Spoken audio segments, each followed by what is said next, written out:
ដីស្រឡាញ់ភាពស្មោះត្រង់កុហកបោកប្រាស់អាចផ្លាស់ប្ដូរបានគ្រប់ពេលនៅពេលដែលមហិច្ឆតាបានជ្រៀតចូលទៅដល់ចំណុចមួយនៃបេះដូងវាអាចធ្វើឲ្យយើងប្រែក្លាយទៅជាមនុស្សម្នាក់មួយទៀតដោយមិនដឹងខ្លួនរឿងកលល្បិចដណ្ដើមរាជភាពពឹកវរបានកើតឡើងអស់រយៈពេលជាច្រើនឆ្នាំនៅក្នុងភូមិភាគកណ្ដាលនៃរជ្ជកាលមួយបានធ្វើឲ្យមនុស្សស្លាប់ជាបន្តបន្ទាប់ព្រោះតែការដណ្ដើមអំណាច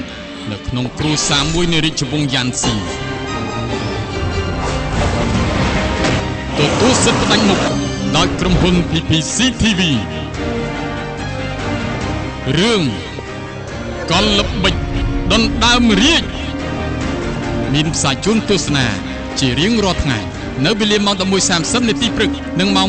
7:30 នាទីយប់នៅលើកញ្ចក់ទូរទស្សន៍ខ្សែកាប PPC TV ទៅមួយគត់គឺប៉ុស្តិ៍លេខ 10